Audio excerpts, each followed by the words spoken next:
Welcome students to the Eklavya YouTube channel of Balaji Mehla College. Today we are going to study about the poem The World is Too Much With Us.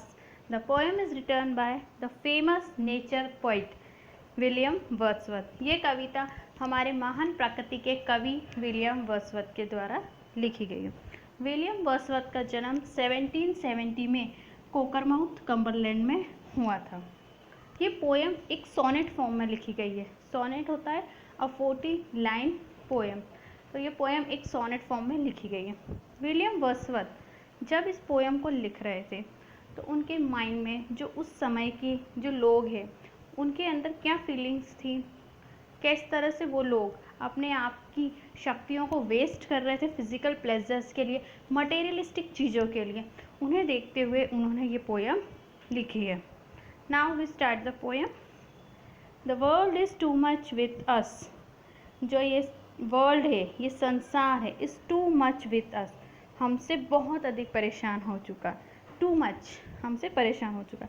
Late and soon हर समय, late and soon यानी हर समय। Getting and spending हम मनुष्य क्या कर रहे हैं? Getting हम प्राप्त कर रहे हैं, and spending और खर्च कर रहे हैं। हम मनुष्य हर समय प्राप्त कर रहे हैं और खर्च कर रहे हैं। वी ले वेस्ट आवर पावर्स, और इसी चीज़ को करते हुए हम क्या कर रहे हैं? हम वेस्ट कर रहे हैं।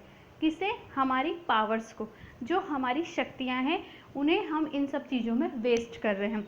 हमारा जो स्पिरिचुअल पावर है, जो हमारी आध्यात्मिक शक्तियाँ हैं, उनको हम जो भौतिक फिजिकल गेन के लिए, जो भौतिक सुख सुविधाएँ हैं, भौतिक लाभ है, उनको प्राप्त करने के लिए हम क्या कर रहे हैं? हम अपने आप को वेस्ट कर रहे हैं। जो हमारी शक्तियां हैं उन सबको हम वेस्ट कर रहे हैं। Little we see in nature that is ours, और लिटिल हम बिल्कुल भी नहीं देख रहे। वी सी इन नेचर हमारी जो प्रकृति है हम उसे बिल्कुल भी नहीं देख रहे। दैट इज़ आर्स जो कौन की है? हमारी है। जो प्रकृति है हमारी उसकी तरफ हम बिल्कुल नहीं देख रहे, और हम सिर्फ हमारे जो फिजिकल प्लेजर्स है उनके लिए अपने आप को वेस्ट कर रहे हैं। We have given our hearts away a sordid boon.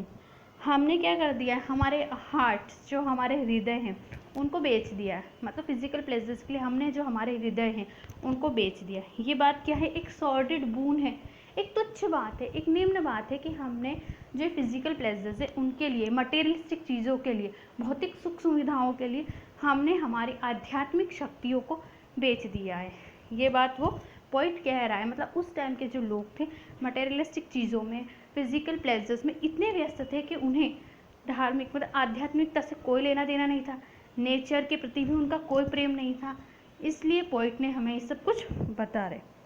This sea that bares her bosom to the moon, जो ये सी है, जो ये सागर है, बेयर्स खुला छोड़ देती है, हर बॉसम टू द मून मतलब मून की किरणों के लिए, चंद्रमा की किरणों के लिए अपने आप को वो खुला छोड़ देती है। द विंड्स जो ये हवाएं हैं, that will be हाउलिंग at all hours, जो सारे टाइम मतलब ऑल आवर्स क्या करती है?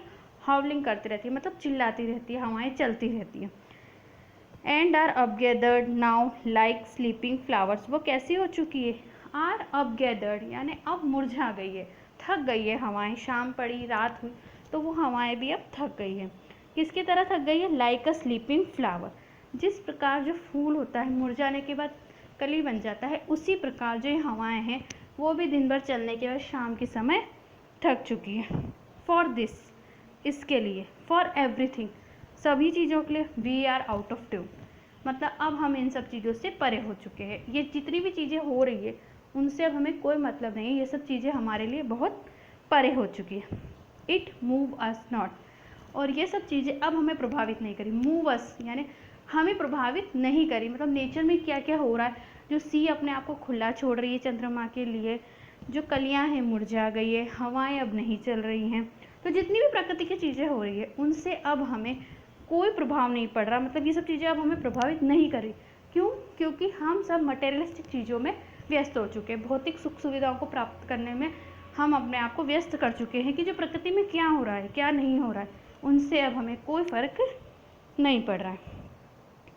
फिर कवि आगे बोल रहे हैं गॉड से। अब वर्ड्सवर्थ गॉड से बोल रहे हैं। ग्रेट गॉड, वो महान ईश्वर, I would rather be a pagan suckled in a creed outworn. I would मैं होता, मतलब मेरी इच्छा है God, I would I wish कि मैं रेदर इससे तो अच्छा मैं एक पैगन होता, सक्कल्ड इन क्रीड आउटवर्ड और पैगनिज्म में रहता। मतलब पैगनिज्म एक एज है जहाँ के लोग बहुत सिंपल लिविंग लोग होते हैं और नेचर लिविंग मतलब नेचर से प्रेम करने वाले लोग होते हैं।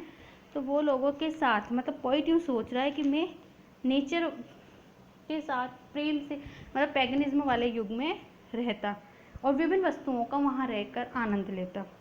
सो माइट आई इससे आई स्टैंडिंग ऑन अ प्लीजेंटली जो चारागृह है वहाँ के उस पर खड़ा होता, मतलब जो चारागृह है वहाँ पे खड़ा होता, हैव ग्लिम्स और दृश्य देखता, that would make me less forlorn और उस पैगनिज्म युग में मैं नेचर के बीच में रहता और वहाँ पर से मैं दृश्य देखता जो मुझे लेस फॉरलॉर्न यानी कम अकेला बनाते।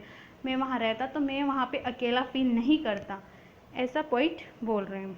Have sight of Proteus rising from the sea मैं देखता पोर्टियस, पोर्टियस देवता है, सी देवता मतलब समुद्र के देवता हैं पोर्टियस, उनको मैं देखता राइजिंग फ्रॉम द सी जो समुद्र से देवता को निकलते हुए वो शंख बजाते हैं उनको वो निकलते हुए देखना चाहता था। और hear old Triton blow with विदर थॉर्न और मैं उनको देखना चाहता था। ओल्ड ट्रिटन, ट्रिटन होते हैं, ट्रिटन भी एक समुद्र के देवता हैं, जो समुद्र के देवता हैं नेपच्यून, उनके सेवक हैं। तो वो देखना चाह रहे थे कि जो ओल्ड ट्रिटन हैं बजा रहे हैं, उनके जो शंख को बजाते हैं वो भी, तो मैं पैगनिज्म में होता और मैं ये सब कुछ चीज़ें देखता।